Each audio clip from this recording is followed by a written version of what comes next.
The Australia Assists program has been instrumental in supporting the government of Vanuatu to respond to the Ambae Volcano crisis. The Australia Assists personnel have been embedded into the National Disaster Management Office and has been helping the government.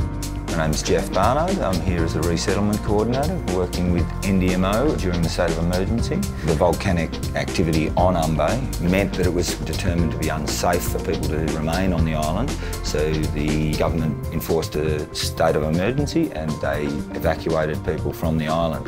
Now, this is not the first time that this has occurred on the island, so the government's plan was to try and create a second home option on another island immediately adjacent, Ambae, which is this one here.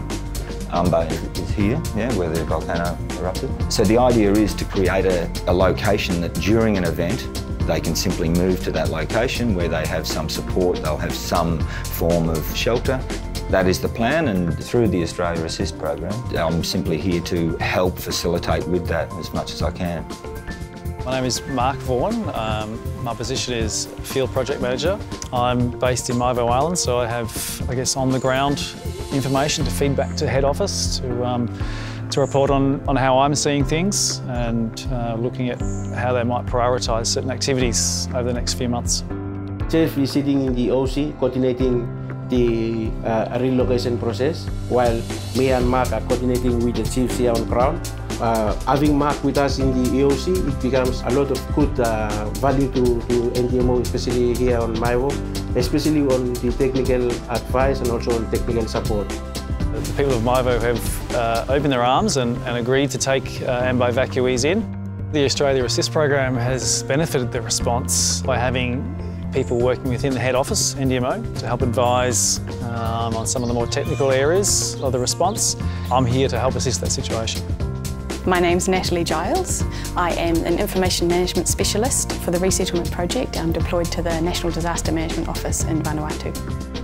We have a range of tasks. It's actually quite a wide specialisation. Some of it is about data, so collecting data from the field and gathering it and collating it and turning it into information. Some of it's also about secondary data that we haven't necessarily gathered ourselves. But it's all about people, ultimately, and engaging with the people involved, whether it be, in this case, the evacuees, or whether it be the people who are working on the response and the recovery. Brian Smart, I'm a Disaster Management Specialist, deployed with the NDMO in Vanuatu. Having my Australia Assist colleagues here, the focus has been almost exclusively on the response to Ambae. I think the primary achievement was the evacuation of the island, to evacuate 8,500 people in a very, very short time frame with no injuries. That's really an achievement that I'm quite proud of. Emergencies lead to opportunities, and the fact that we've been in an emergency response for so long has meant that critical timeframes have come up again and again and again. So my main role here is to try and increase the capability of the National Disaster Management Office through engagement, through training, through exercising, through reviewing plans, through any possible way that I can improve the capability of the NDMO. My name is NIMH Kumon. I work with UN Women as a Gender and Protection Support Advisor. My role involves working with the Department of Women's Affairs, so strengthening capacity in the department, in partners and other line ministries when they're delivering response in humanitarian emergencies. In times of disaster, people are definitely in more vulnerable states, so this is something that affects displaced people in general, but even more so the most vulnerable groups. So when we say vulnerable, we're talking about people living with disabilities, pregnant and lactating women, women and girls, infants, people living with chronic illnesses, people who identify with different genders, they're impacted a lot more.